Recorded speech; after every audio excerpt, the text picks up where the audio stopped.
এটাই আমরা জানি। আর 4টা নাম আমাদের সামনে নাই, কেন? এটা প্রসিদ্ধ হয়ে গেছে। তো কোরআনের পরিচয় আমাদের সামনে থাকা দরকার। সর্বপ্রথম আমরা নাম জানলাম কোরআনের। এখন কোরআনের আরো যে বিষয়গুলো রয়েছে, আমরা কোরআনকে প্রশ্ন করি, একে একে প্রশ্ন করি, কোরআন তার সমস্ত জবাব দিয়ে দিবে। আপনি যদি কোরআনকে প্রশ্ন করেন, ও কোরআন, তোমার বাড়ি কোথায়? তুমি এতদিন কোথায় ছিলে? সাথে সাথে এই প্রশ্নের জবাব কোরআন দিয়ে দিবে। বাল হুয়া কুরআনুন মাজিদুন ফি লাওহিন মাহফুজ। আমার নাম হলো কোরআন, আমার বাড়ি হলো লাওহে মাহফুজে, আমি সেখান থেকে দুনিয়াতে এসেছি। কোরআনকে আপনি প্রশ্ন করলেন, ও কোরআন, তোমাকে দুনিয়াতে কে পাঠাইছে? তুমি বললে আমি এসেছি, বললে কি হবে? কে তোমাকে দুনিয়াতে পাঠাইছে? এ কথা বলার সাথে সাথে কোরআন জবাব দেয়, তানজিলাম মিম্মান খালাকাল আরদা ওয়াস সামাওয়াতিল উলা। পাহাড় পর্বত লৌহ কলম সব আসমান জমিন যে আল্লাহ বানাইছে, ওই আল্লাহ আমাকে দুনিয়াতে প্রেরণ করেছে। তাহলে তুমি দুনিয়াতে কার কাছে এসেছো? কোন ব্যক্তির উপর তুমি নাজিল হয়েছো? এই প্রশ্ন যখন কোরআনকে বলবেন, সাথে সাথে কোরআন জবাব দেয়া দেয়, আমি এই দুনিয়াতে মুহাম্মদ সাল্লাল্লাহু আলাইহি ওয়াসাল্লামের উপর নাজিল হয়েছি। সূরা মুহাম্মদ আয়াত 2 আল্লাহ বলেন, ওয়াল্লাযীনা আমানু ওয়া আমিলুস সালিহাতি ওয়া আমানু বিমা নুযিলা আলা মুহাম্মদ। যারা ঈমান আনবে এবং নেক আমল করবে এবং মুহাম্মদ সাল্লাল্লাহু আলাইহি ওয়াসাল্লামের উপরে যেই কিতাব নাজিল হয়েছে সেই কিতাবের উপর ঈমান আনবে। এই আয়াতের ভিতর কোরআন জবাব দিয়ে দিল, মুহাম্মদ সাল্লাল্লাহু আলাইহি ওয়াসাল্লামের উপরে নাজিল হয়েছে। এখন কোরআনকে আবার আপনি প্রশ্ন করলেন, ও কোরআন, বুঝলাম তুমি দুনিয়াতে এসেছো, কোন সময় তুমি এসেছো? জানুয়ারি মাসে, না ফেব্রুয়ারি মাস, না মাঘ মাস, না ফাল্গুন মাস, কোন মাসে তুমি দুনিয়াতে এসেছো? কোরআনকে যখন আপনি প্রশ্ন করবেন, কোরআন বলে, আমি বাংলা বুঝি না, ইংরেজি বুঝি না, আমি হলাম আরবি। তুমি আমাকে আরবিতে প্রশ্ন করো, তোমার জবাব আমি আরবিতে দেব। তাহলে আচ্ছা ঠিক আছে কোরআন, তুমি আরবিতে জবাব দাও, যেহেতু তোমার ভাষা আরবি। সাথে সাথে কোরআন বলে দেয়, শাহরু রমাদান আল্লাযী উনজিলা ফীহিল কুরআন। আমি কোরআন রমজান মাসে নাযিল হয়েছি।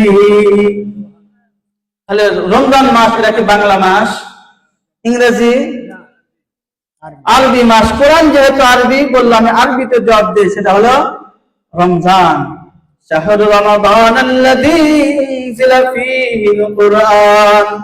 এই পবিত্র মাহে রমজানে, আসন্ন যে মাহে রমজান, এই মাহে রমজানে কোরআন নাযিল হয়েছে। এবার আপনি কোরআনকে প্রশ্ন করলেন, ও কোরআন, এটাও বুঝলাম তুমি মাহে রমজানে এসেছো। আচ্ছা ভালো কথা, এখন তুমি রাত্রে এসেছো নাকি দিনে তুমি এসেছো? কোন সময় তুমি দুনিয়াতে এসেছো? এই প্রশ্ন যখন আপনি কোরআনকে করবেন, সাথে সাথে কোরআন বলে দেয়, আমি কোরআন দিনে আসি নাই, বরং আমি রাত্রে এসেছি। আচ্ছা তাহলে কোন রাত্রে তুমি এসেছো? সাথে সাথে কোরআন জবাব দেয়া দেয়, ইন্না আনজালনাহু ফি লাইলাতিল কদর। আমি কদরের রাত্রে দুনিয়াতে এসেছি। এখন যদি আপনি আবার কোরআনকে প্রশ্ন করেন, ও কোরআন, বুঝলাম তুমি লাইলাতুল কদরের রাত্রিতে তুমি দুনিয়াতে এসেছো। এখন তুমি যে দুনিয়াতে এসেছো, কেন এসেছো তুমি? তোমার উদ্দেশ্যটা কি? সাথে সাথে কোরআন জবাব দেয়া যায়, হুদাল লিন্নাস। তামাম পৃথিবীর সমস্ত মানব জাতির হিদায়াতের জন্য আমি কোরআন দুনিয়াতে এসেছি। আবার আপনি কোরআনকে প্রশ্ন করলেন, ও কোরআন, যেহেতু তুমি তামাম পৃথিবীর সমস্ত মানব জাতির হিদায়াতের জন্য এসেছো, তাহলে বলো তো দেখি, তোমার ভিতর কি মানুষের জন্ম থেকে নিয়ে মৃত্যু পর্যন্ত যত যা কিছু দরকার সব কি তোমার ভিতর আছে?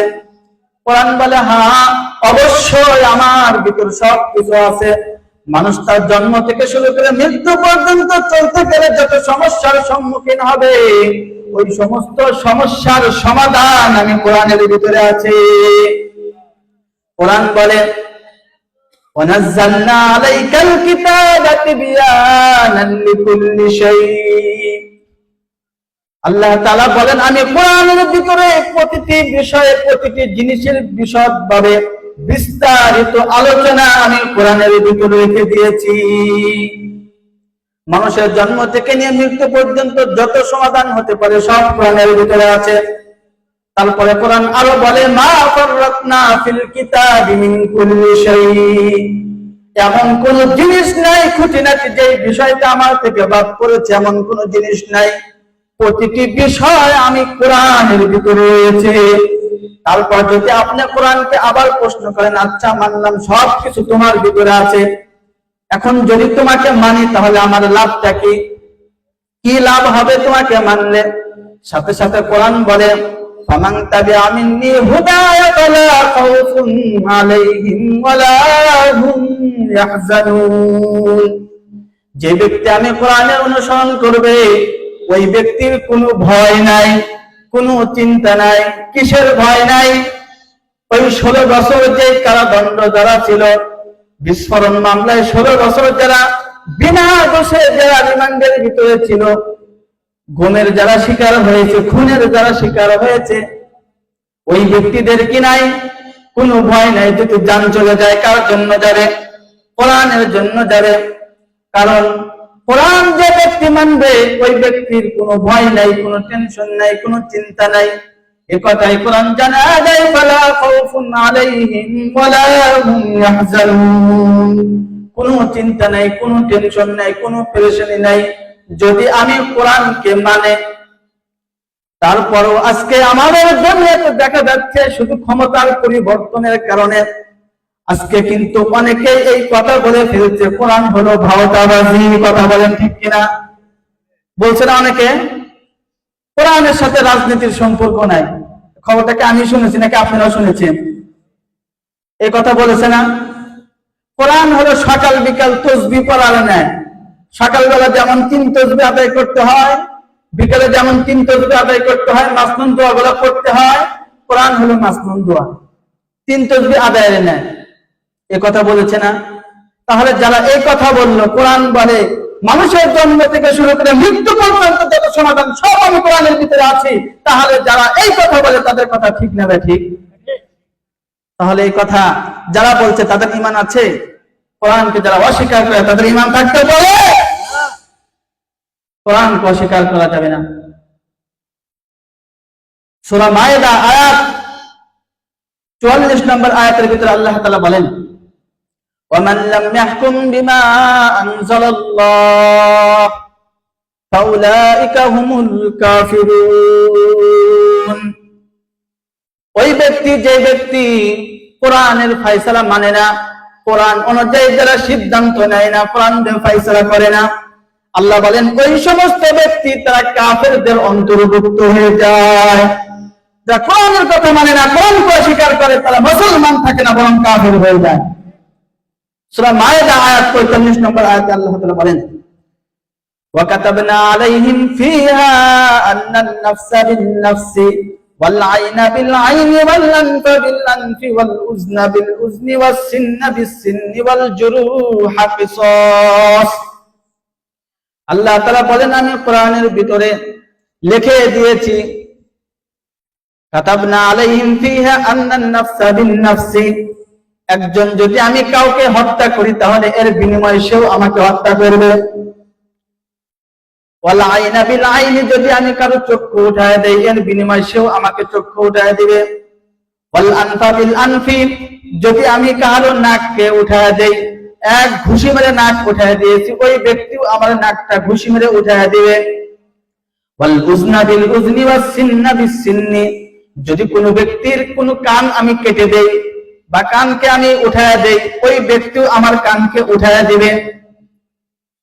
ওয়াল উযনা বিল উযনি ওয়াস সিন্না বিস সিন্নি, যদি আমি কোনো ব্যক্তির দাঁত ফালায় দেই ওই ব্যক্তিও আমার দাঁত ফালায় দিবে। আল্লাহ বলেন এই বিধান আমি কোরআনে দিয়েছি। কেন দিয়েছি? আল্লাহ বলেন ওয়ালাকুম ফিল কিসাসি হায়াত, আমি যখন তার দাঁত যখন ফালায় দিয়েছি ওই ব্যক্তিও যখন আমার দাঁত ফালায় দিবে এই ভয় আমার ভিতরে আছে।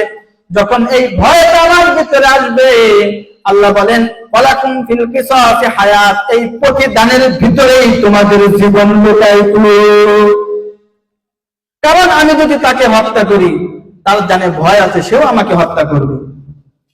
এই ভয়ে গুম খুন, একজন আরেকজনের উপরে বিনা দোষে গুলি চালানো সব বন্ধ হয়ে যাবে। কারণ কোরআনের বিধান যদি আমি তাকে চোখ উঠায় দেয়, দাঁত ফেলায় দেয়, আর বিনিময় সেও আমাকে এই কাজ করবে।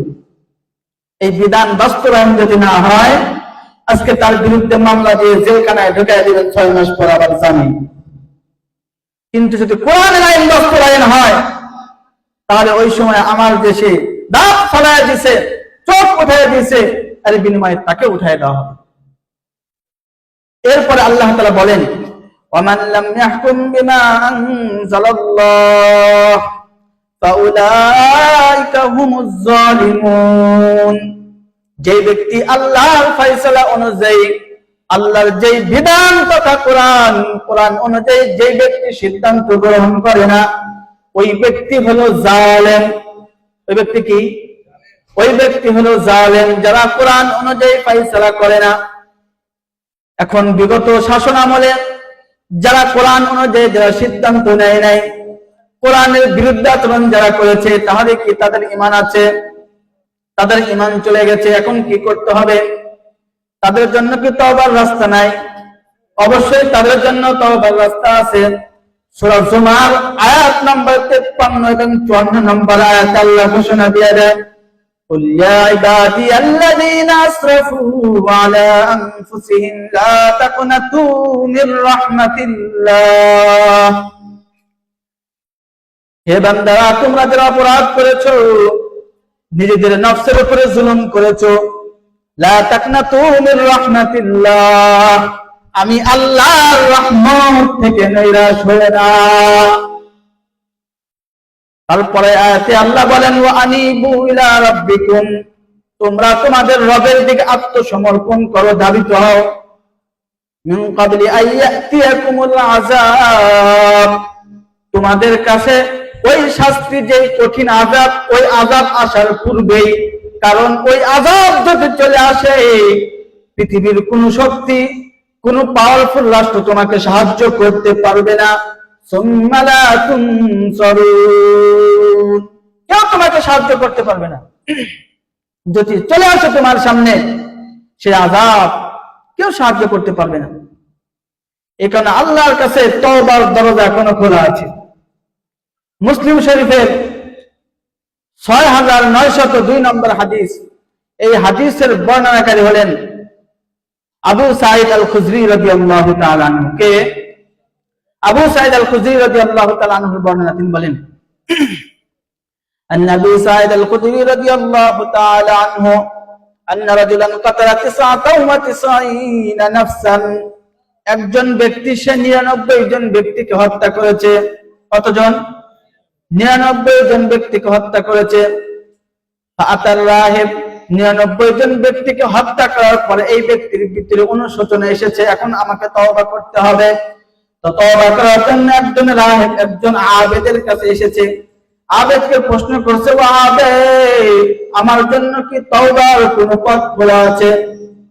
এই প্রশ্ন করার সাথে সাথে ওই আবেদ তাকে বলে, না না, তোমার জন্য তওবার কোনো পথ খোলা নাই। তুমি 99 জন ব্যক্তিকে হত্যা করেছো, এরপরেও তুমি বলতেছো আমার জন্য তওবার কোনো পথ খোলা আছে কিনা।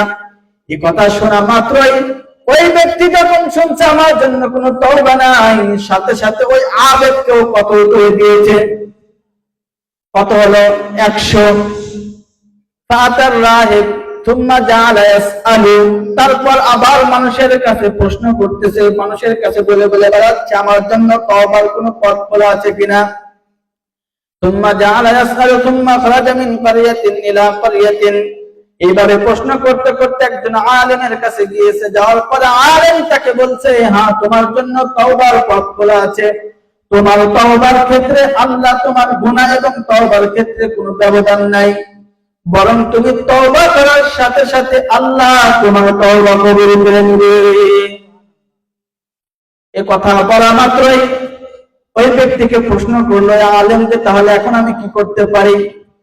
ওই আলেম তাকে বলে দেয়, তুমি এখন এই যেহেতু একটা খারাপ এলাকা, এই এলাকায় তুমি এতজন ব্যক্তিকে হত্যা করেছো, তাহলে তুমি এই এলাকা থেকে চলে অন্য এলাকায় যাও, যে এলাকার ভিতরে আলেম আছে, ভালো মানুষ আছে, ওই এলাকায় তুমি আমল করতে করতে তাদের সাথে থাকতে থাকতে দেখবে তোমার ভিতরে একটা পরিবর্তন আসবে, তোমার ভিতরে অনুশোচনা আসবে, তাহলে তুমি এই এলাকা ছেড়ে অন্য এলাকায় চলে যাও। فخرج من قرية إلى قرية فيها قوم صالحون। তারপর সে ওই এলাকা থেকে অন্য এলাকার দিকে সে যায়, যাওয়ার পর অল্প কিছু পথ সে অতিক্রম করে, যাওয়ার পরে মাঝ পথে তার ইন্তেকাল হয়ে যায়। ফাআদরাকাহুল মাউত, আজরাইল আলাইহিস সালাতু ওয়াস সালাম চলে আসার পর ফানা বিসাদরিহি, সে তার বুকের উপরে ভর করে আরো 1 বিঘা সামনের দিকে অগ্রসর হয়। সুম্মা মাতা, তারপরে ইন্তেকাল হয়ে যায়। ফাখতাসামাত ফীহি মালাইকাতুর রাহমাতি ওয়া মালাইকাতুল আযাব। যখন ওই মাঝপথে তার ইন্তেকাল হয়ে যায়, ইন্তেকাল হয়ে যাওয়ার সাথে সাথে আযাবের ফেরেশতারা বলে, না না, এই ব্যক্তি হলো জাহান্নামী, তাকে আমাদেরকে জাহান্নামে নিয়ে যাওয়ার জন্য ব্যবস্থা করে দাও। জান্নাতের ফেরেশতারা বলে, না না, এই ব্যক্তি হলো জান্নাতি। কেন জান্নাতি? সে ওই খারাপ এলাকা থেকে বের হয়ে ভালো এলাকার দিকে সে যাচ্ছিল, কাজে তুমি আমাকে ব্যবস্থা করে দাও, আমরা তাকে জান্নাতে নিয়ে যাব। তো উভয় ফেরেশতারা তারা পরস্পর তর্ক শুরু করে দিল। ফাখতাসামাত ফীহি মালাইকাতুর রাহমাতি ওয়া মালাইকাতুল আযাব ফাকানা ইলাল ক্বরিয়াতিস সালিহাতি আকরাবা মিনহা বিশিবরিন। এখন উভয় ফেরেশতারা যখন পরস্পর তর্ক শুরু করে দিল, এখন ফয়সালা করলো, তাহলে ঠিক আছে, তোমরা চাচ্ছ তাকে জান্নাতে নিয়ে যাওয়ার জন্য, আমরা চাচ্ছি তাকে জাহান্নামে নিয়ে যাওয়ার জন্য, তাহলে অবশ্যই একটা সমাধান দরকার। তাহলে সমাধানটা কি হতে পারে? আমরা উভয় দিক থেকে আমরা মাপি, কোন দিকে সবচেয়ে জায়গা কম, ওই দিকে সে ব্যক্তির ধর্তব্য হবে। ফাকানা ইলাল ক্বরিয়াতিস সালিহাতি আকরাবা মিনহা বিশিবরিন ফাজুইলা মিন আহলিহা। যখন মাপা হলো, দেখে ওই ব্যক্তি ওই ভালো এলাকার দিকে 1 বিঘা তথা 1 হাত বেশি অগ্রসর হয়েছে। পয়গম্বর বলেন, ওই ব্যক্তিকে সাথে সাথে জান্নাতের ফেরেশতারা নিয়ে তাকে জান্নাতে নিয়ে যায়। তাহলে তওবার দরজা খোলা আছে কিনা? অবশ্যই খোলা আছে। সূরা জুমার আয়াত 65 এবং সূরা শুআরা আয়াত নম্বর 25 আল্লাহ বলেন, ওহুয়াল্লাযী ইয়াকবালুত তাওবাতা আন ইবাদিহি ওয়া ইয়াফু আনিস সাইয়্যাত। তিনি এমন সত্তা, যিনি বান্দার তওবাকে কবুল করেন। শুধু বান্দার তওবা কবুল করেন না, বরং তার যত গুনাহ আছে সমস্ত গুনাহগুলোকে মিটায়া দেয়। এরপরে আল্লাহ তাআলা আরো বলেন,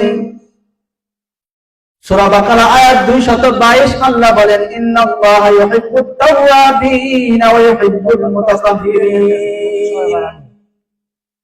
নিশ্চয় আল্লাহ তাআলা কি করেন? ইউহিব্বুত তাওয়াবিন, যারা তওবাকারী তাদেরকে ভালোবাসে।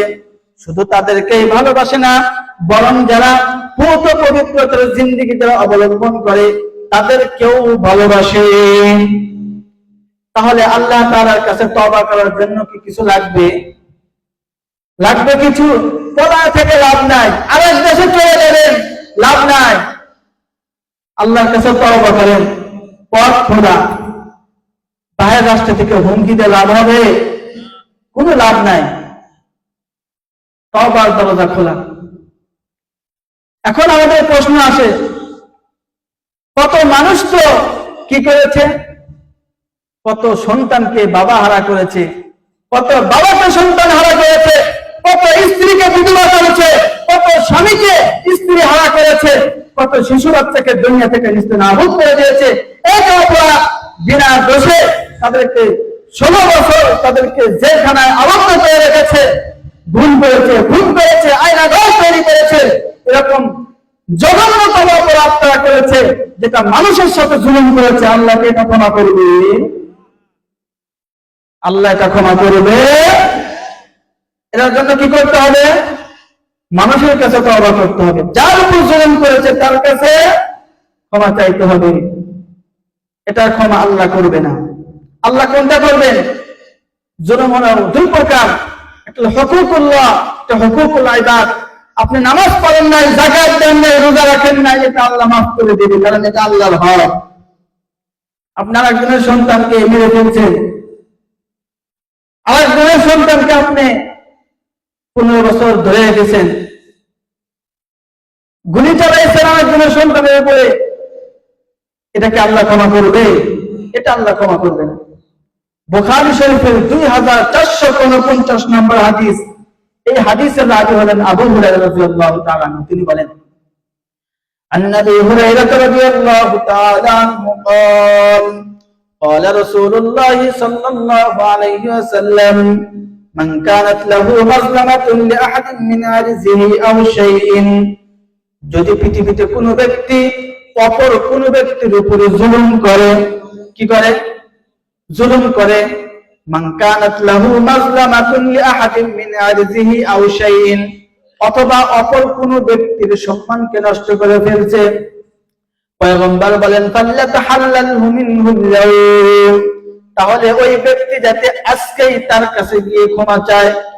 ক্বাবলা আল্লা ইয়াকুনা দিনারুন ওয়ালা দিরহামুন, ওই দিন আসার পূর্বেই, যে দিন আসলে গেলে কোন দিনার দিরহাম টাকা পয়সা কিছুই কাজে আসবে না, ওই দিন আসার পূর্বেই ওই ব্যক্তির কাছে ক্ষমা চাও।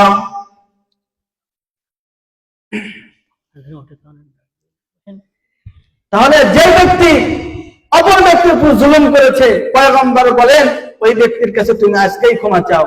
কেন? ক্বাবলা আল্লা ইয়াকুনা দিনারুন ওয়ালা দিরহামুন, ওই দিন আসার পূর্বে, যেই দিন দিনার দিরহাম কাজে আসবে না, যত টাকা আপনারা নিয়ে গিয়েছেন ওই টাকা কাজে আসবে না, বাইরে পাচার করেছেন কাজে আসবে না, ওই টাকা দিয়ে কিছুই করতে পারবেন না, ব্যক্তির কাছে ক্ষমা চাইতে হবে। কে বলতেছে? পয়গম্বর সাল্লাল্লাহু আলাইহি ওয়াসাল্লাম। বুখারী শরীফের 2449 নম্বর হাদিস, ক্বাবলা আল্লা ইয়াকুনা দিনারুন ওয়ালা দিরহামুন, কোন দিনার দিরহাম দিন কাজে আসবে না। ইন কানা লাহু আমালুন সালিহুন, যদি তার আমল নামায় কোনো ভালো নেকি থেকে থাকে, আখাযা বিকদরি মাজলামাতিহি, অপর ব্যক্তির উপর যতটুকু তুমি জুলুম করেছো অতটুকু নেক আমল তার কাছ থেকে নেওয়া হবে, ওই জুলুমের প্রতিদান তার কাছ থেকে নেওয়া হবে। যতটুকু সে জুলুম করেছে, এক পর্যায়ে জুলুমের প্রতিদান দিতে দিতে তার সমস্ত নেক আমল শেষ হয়ে যাবে। এখন যদি তার নেক আমলই নাই থাকে তাহলে কি হবে? ফাইন ফানিয়াত হাসানাতুহু, যদি তার কোনো নেক আমল নাই, কিছুই নাই, তাহলে ওই সময় তার আমলনামা কি হবে? ওই সময় তাকে উপর করে ধরে জাহান্নামে নিক্ষেপ করা হবে।